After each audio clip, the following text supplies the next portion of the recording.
What's up, guys? It's time to wrestle with Suplexus. I'm Suplexus, and today I am gonna review today's Crown Jewel Plus. Okay, my mic is working. So,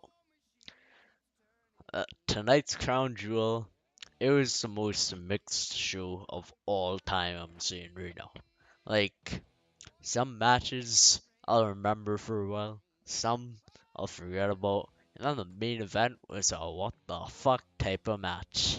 So let's get started with this. And there's a plus, so stay tuned. After the Crown Jewel review, there will be something. There's a teaser on the screen. But anyways, let's get started. First, we had Brock Lesnar taking on Bobby Lashley. Now, this match, I feel like it was better than the Royal Rumble encounter earlier this year. But in this match, Brock Lesnar won. He got his win back. Lashley beat him up before the match, hit him with like 3 or 4 spears. Still couldn't beat him. And Brock Lesnar countered the Hurt Lock or the full Nelson, whatever you want to call it. He countered that into a pin by getting on the turnbuckle and flipping back and getting the 1, 2, 3. And then Lashley was pissed off after the match. Now, I've seen things that say Lashley turned heel. Lashley's a heel. Lesnar's a heel. I don't know about that. I think it's just like a blood feud. Two guys who just don't like each other. Uh, this won't be the last you'll hear about this from me, this feud. So, the next match, we got the women's tag team title match. We got Io Sky and Dakota Kai squaring off with Alexa Bliss and Asuka. And shockingly, we got new champions in this match. Now, this all came down to Nikki Cross's interference, which, like, I guess it's okay, but I'm not interested in her feuding with Alexa Bliss or Asuka, because we've seen it. I want something new. But anyways, we got new champs. I'm surprised they had a title change with the women in Saudi Arabia. Like, that's shocking to me. Anyways, solid match. Best match they've had in these two teams out of the four that happened so far. Anyways, solid match. And that's pretty much all I can say. So next, we got Drew McIntyre versus Karrion Kross. So this match, I don't know. I don't know. Like, I can't say what's better, the Extreme Rules or this one. Both are kind of just good. They're nothing crazy. They're not a 5-star Dave Meltzer classic in the Tokyo Dome. But they're not Goldberg fighting The Undertaker at Super Showdown. Nothing super bad, nothing super good. It's just kind of there. Drew McIntyre got the win due to some weird interference from Scarlett. But anyways, Drew got the win. Scarlett got involved not a lot. Even though it's a cage match, even though the point is so that she doesn't get involved, she did. Sometimes it was stupid, but I don't mind. This match was pretty good. Average, pretty good. Next, we got the Judgment Day taking on the OC. Here's another average match. It feels more like a Raw match, where the last one felt like an average pay-per-view match. This seems like a good free TV, good Raw match. But the Judgment Day wins again, and I will talk about it more perhaps later in the video. So next, we got Braun Strowman taking on Omos. Now, I thought this match was gonna be like a car crash in a bad way, but it was just two guys just punching each other, seeing who goes on first. I don't know. This is gonna get 1 billion views on YouTube, but it was pretty. It was a good match for Omos. For Strowman, it was an average match. Might be one of Omos's best matches. Probably the best match he's had aside from when he teamed with AJ Styles last year. But good match. Strowman won. He hit that power slam. Oh my god, how could he pick him up? Holy shit. Well, anyways, he did that spot again. The crowd in Saudi Arabia enjoyed it. So I guess it worked to an extent. Anyways, next match, the Usos versus the Brawling Brutes, Ridge Holland and Butch, also known as Pete Dunne. This match, uh, it was a good Uso match. See, this is the issue with the show. Most of them are good, aside from the main event, the kickoff match, and the second to last match. Most of them are just good. That's the peak.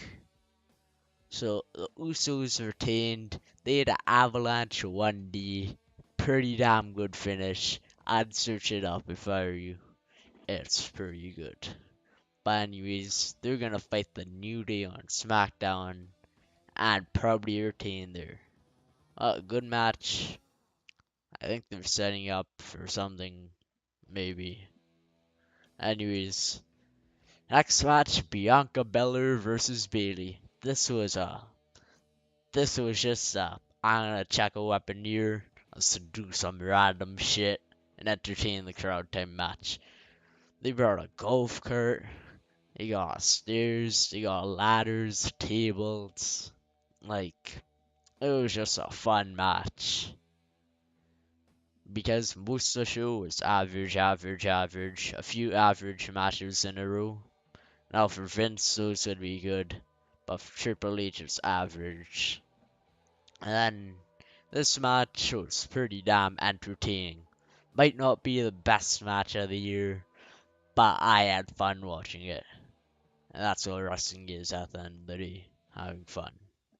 So, good match. Bianca Belair retains by. So, she put Bayley near the ring post, and then she put a ladder there to prevent her from getting up. Like, she was put in between the ladder legs. It was pretty weird. But Bianca retains, and who knows where she goes next. And then Bray Wyatt came. He said some riddles or some shit. Like, I think he mentioned someone might join the family. I was expecting Bo Dallas to come out and run around telling people to believe, but I guess not. Uh, Wonder who that'll be. Might be Bo Dallas. Might be like Eric Rowan. Maybe Strowman again. Maybe they're gonna do that arc again. But I don't know. He's gotta fight someone. That's the thing. He has to fight someone. Extreme Rules was good because it was his first return back.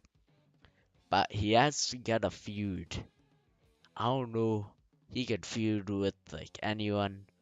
But I need him to be in a feud to be interested. Uh, Anyways, main event time. Roman Reigns versus Logan Paul. Saying that in 2020 is the weirdest shit ever. Oh my god. But this match was surprisingly like entertaining. Like people in my household were as fuck. But I found it entertaining. When he hit the one lucky shot or whatever you want to call it and the frog splash, I kind of thought it was over. For a second, my heart like dropped a bit. But in the end, Logan's brother comes out, his crew comes out, the Usos come out, Solo comes out, it's anarchy, and then one spear is all it takes to say goodbye to this title match, and Crown Jewel closes. Now, this show overall, I would say it's a B. I'd give it a B for a letter grade. Because there are too many average bits for it to be a B plus. But the main event was pretty good, I think. And then the last woman standing match was just fun. The kickoff match furthered an interesting story. I think it's good. I give it a B. 3 and 3.5, 3.75 out of 5 stars. Good show. I hope Survivor Series is better. Out of all the Triple H shows, I think this, I don't know, this or Extreme Rules, which one's worse? I think I enjoyed this more than Extreme Rules, but Clash at the Castle and SummerSlam just blew this out of the water. But a good show. So now, what you've all been waiting for, now it's Plus. So for Plus, it's time. I'm gonna book Survivor Series. No, I'm not gonna book the whole card. I'm not gonna make 10,000 graphics about how, like, R-Truth should fight Akira Tozawa in a Falls Count Anywhere match. I'm not gonna do that. I'm gonna give 3 matches and then I'll improvise a bit at the end. So the first one I think is War Games. Cause on Raw, if you look at it from like, if you inspect it, it's pretty much a gang war show. It's the Judgment Day versus the OC. And the Judgment Day is running things. Like, they haven't lost a match, I'm pretty sure. But the OC, Edge tried, and then his wife, Beth Phoenix, was threatened to be like concertoed, and he had to quit. And then today at Crown Jewel, the OC lost.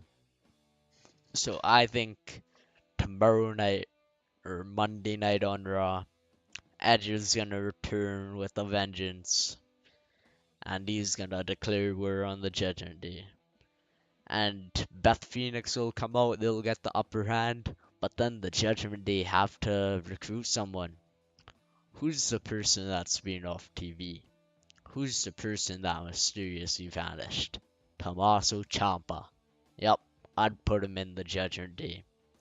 Because NXT Blackheart Ciampa fits the vibe to a T. It's like near perfect, I think, if he joins. But I would have this match. And then finally, well, you could go 2 ways, right? 2 ways to work with this.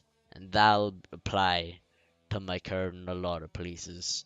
You could have Judgment Day win.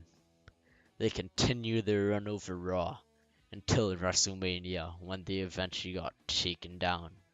Maybe it's by AJ, maybe Edge, maybe Mysterio.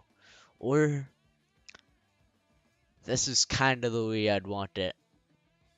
Edge hits that spear on Finn Balor and pins him, gets revenge for his family, saves Raw from the anarchy that could erupt, and maybe do a stipulation so that if Judgment Day wins, they get control of Raw. And then if Team Edge wins, they get control of Raw. You could do interesting things with that. Judgment Day wins, they go after the titles. If Team Edge wins, maybe Edge wants another shot against Roman. There's a lot, or Seth. Spoiler for the main event, but there's a lot of places he could go. So the next match, the rubber match, Bobby Lashley versus Brock Lesnar. Now I didn't put a stipulation down here. You can make this any stipulation really.